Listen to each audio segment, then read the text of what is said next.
అడిగాయేమో పెద్ద పెద్దవి అడుగుతాను దేవుడి దగ్గర, మళ్ళీ చిన్న చిన్నవి కూడా కాదు. నన్ను అట్ట చేయదేవా, నన్ను ఎట్ట చేయదేవా, నన్ను ఆశీర్వదించు. కొంతమందికి అసలు ఏం ఆశీర్వదించాలో కూడా తెలియకుండా అడుగుతుంటారు. మోకాళ్ళు కాడి నుంచి ప్రభా దీవించు ప్రభా ఆయన అంటాడు, ఏం దీవించాలి, ఏదో ఒకటి దీవించు ప్రభా, ఆశీర్వదించు ప్రభా. ఏం ఆశీర్వదించు, ఏదో ఒకటి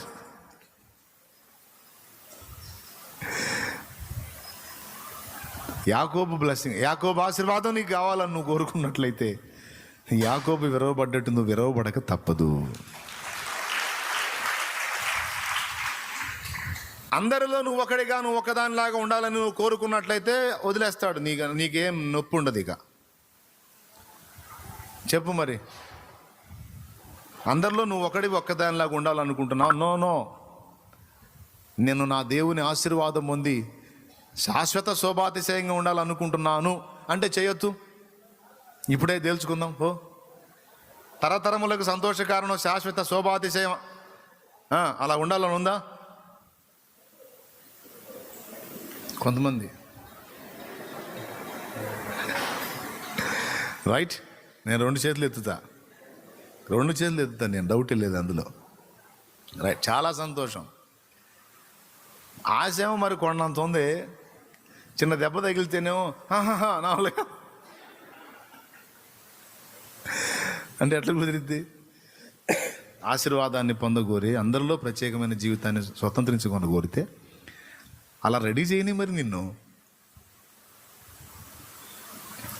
అలా సిద్ధపరచని. అలా సిద్ధపరిచే అనుభవాల్లోనే యాకోబుకి ఎలాంటి అనుభవాలు వచ్చినాయి? ముందు నువ్వు వెనక పోయి, బయట శత్రువులు కాదు అసలు, ముందు ఇంటి వాళ్ళే శత్రువులు అయ్యే పరిస్థితి వచ్చింది. పిల్లనిచ్చిన మామ సాగుకొట్టడానికి వెంటబడ్డాడు. తోడబుట్టిన అన్న వాడు దొరికితే సంపాలని రెడీగా ఉన్నాడు. చూడండి, పుట్టిల్లు శత్రువు అయిపోయింది, అత్తిల్లు కూడా. ఇంకెక్కడ మనిషికి ఆదరణ? సొంత వాళ్లే శత్రువులు అయిపోతే ఇక బయట వాళ్ళ దగ్గర ఆదరణ ఎక్కడ దొరికింది? నిజంగా ఘోరం కదా. విచిత్రం చెప్పనా, యాకోబుకు అలాంటి సన్నివేశాన్ని క్రియేట్ చేసి అట్లా చూపించి భయపెట్టి నలగొట్టాడు. కానీ ఎక్కడ పట్టి ఉంచాల్సిన అక్కడ పట్టి ఉంచాడు దేవుడు. చూడు,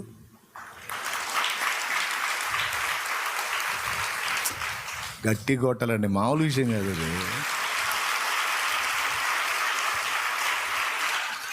తన దాసుని భయానికి, ఒత్తిడికి గురి చేయటానికి ఇటుపక్క అన్న ధరుగుతున్నట్టు, అటుపక్క మామ ధరుగుతున్నట్టు సన్నివేశాన్ని ఒకదాన్ని చూపించాడు. కానీ యాకోబుకు తెలియకుండా లాభంతో మాట్లాడాడు. చూసారా? యాకోబుని ఎదుర్కొని యాకోబు తాట తీయాలని బయలుదేరాడు లాభాన్ని.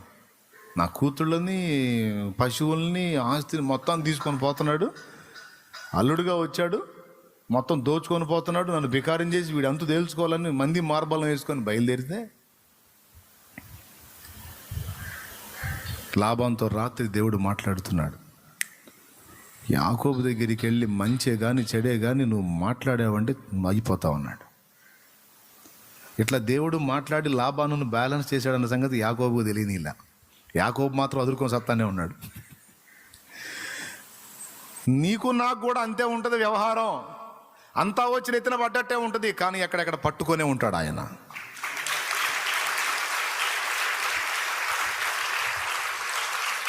అంత అయిపోయింది, ఇంకెక్కడ మొత్తం టోటల్ కొలాప్స్ అన్నట్టుగా అనిపిస్తుండనో. అట్లేం కాదు, ఎక్కడెక్కడ పగ్గాలేసి పట్టినట్టు పట్టి ఉంచుతాడు అనమాట. ఎవరితో మాట్లాడాలో వాళ్ళతో మాట్లాడి రెడీ చేసే ఉంచుతాడు ఆయన.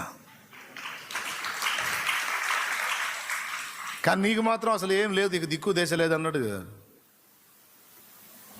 వాట్ నెక్స్ట్ అన్నట్టు ఉంటుంది నీ గతి. ఇవాళ దొర్లితే పర్వాలేదు, ఇక రేపు ఎట్లా చేయాలో ఏమో నాయన అనిపిస్తాడు.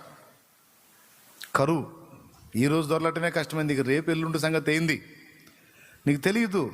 ఆయన నెలలకి సంవత్సరాలకు కూడా సిద్ధపరిచి ఉంచుతాడు. కానీ నీకు చూపించే మాత్రం ఏ రోజుకు ఆ రోజు అన్నట్టే చూపిస్తాడు. ఏమైనా అర్థమవుతుందో లేదని నేను చెప్పేది? అవుతుందా? నీకు చూపించే సన్నివేశం మాత్రం ఏ రోజుకి ఆ రోజే, అబ్బో ఈ రోజు దొరలటమే కష్టం అన్నట్టుగా ఉంటుంది, కానీ సంవత్సరాలకు సిద్ధపరచబడి ఉంటుంది. Praise the Lord. హల్లెలూయా. నా ప్రియమైన దేవుని బిడ్డలారా, ఇది నిజంగా నిజం. నువ్వు ఆశీర్వాదాన్ని కోరావు గనుక నిన్ను ఆ కాఠిన్యం నుంచి విరగొట్టి నూతన పరిచి మెత్తని హృదయంగా చేసి పడేసి ఆయన ఏ విధంగా నిన్ను బ్లెస్ చేయాలనుకున్నాడు ఆ విధంగా నిన్ను ఆశీర్వదించడానికే ముందే దేవుడు నిన్ను రెడీ చేస్తున్నాడు.